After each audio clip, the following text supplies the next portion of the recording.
Bangladesh Myanmar সীমান্তের নাফ নদীসহ জলসীমায় জেলেদের নতুন আতঙ্কের নাম আরাকান আর্মি। সাগরে মাছ ধরতে গেলে জলসীমা অতিক্রমের অভিযোগে ধরে নিয়ে যায় বাংলাদেশ থেকে মাছ ধরতে নামা জেলেদের। অনেকেই মাসের পর মাস বন্দী সশস্ত্র এই গোষ্ঠীর কাছে। এতে অনাহারে অর্ধাহারে দিন কাটছে পরিবারগুলোর। দেশের একমাত্র প্রবালদ্বীপ সেন্ট মার্টিনের কোনাপাড়া এলাকার বাসিন্দা হামিদা বেগম। পরিবারের একমাত্র উপার্জনক্ষম স্বামী মোহাম্মদ আয়ুব 4 মাস ধরে মিয়ানমারের বিদ্রোহী গোষ্ঠী আরাকান আর্মির কাছে বন্দী। 7 সদস্যের পরিবার নিয়ে চরম কষ্টে দিন কাটছে তার। খুব কষ্ট করি ওরে বাসা হাসা লই ওরে কোনোরকম চলি দিয়ে যে দিন লতি ধরা হইছে এদিন লতি প্রশাসনে আইরে আইডি কার্ডের ফটোকপি লগিয়ে ছবি লগিয়ে একে একে 3বার 4বার লগিয়ে। স্বামী বা সন্তান দীর্ঘদিন আরাকান আর্মির কাছে বন্দী থাকার কারণে সেন্ট মার্টিনে খেয়ে না খেয়ে দিন পার করছেন হামিদার মতো আরো অনেকের পরিবার। আমার নাম আব্দুল্লাহ, আমার জালত গেছে দড়ি ফিরাইছে, ফয়েন আছে 5 জন, বেশি দুঃখ।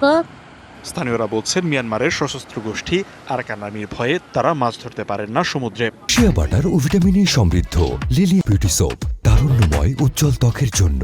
রিমার্ক দরিয়ান মাঝে এখন লামিলে মতর ওটা বর্মার যিন নাকি পুলিশ মিলিটারি আছে ইতারা দরিয়ার লইয়ার গই আর আবাসে এখন আর তুই আমার দরিয়ার লাইনতে ডর। গেল বছরের 1 সেপ্টেম্বর নাফ নদী থেকে 18, 27 নভেম্বর 12 এবং সবশেষ 23 ডিসেম্বর নিখোঁজ হন 6 জন জেলে। বর্তমানে সেন্ট মার্টিন দ্বীপের 25 জন জেলে আরাকান আর্মির হেফাজতে রয়েছে। বিজিবি বলছে জেলে ধরে নিয়ে যাওয়ার ঘটনা বাংলাদেশে নয়, মিয়ানমারের জলসীমা থেকে। বৈধ কোনো কূটনৈতিক চ্যানেল না থাকায় কিছুটা দেরি হলেও জেলেদের ফেরত আনার সর্বোচ্চ চেষ্টা করা হচ্ছে। কিছু জেলে আরাকান আর্মির হাতে আটক আছে, তাদের সাথে যোগাযোগ চলমান আছে। তাদেরও কিছু প্রসিডিওর আছে, সেই প্রসিডিওর তারা ফলো করে তারা আশ্বাস দিয়েছে এই জেলেদেরকে আমাদেরকে হ্যান্ডওভার করবে। বিষয়গুলো ঊর্ধ্বতনকে জানানো হয়েছে, এমনটি বলছেন জেলা প্রশাসক। এটা আমরা উপরে লিখছি, কোনো সিদ্ধান্ত পাইলে জানাবো।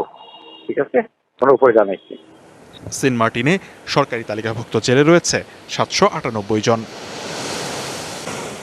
DBC news desk.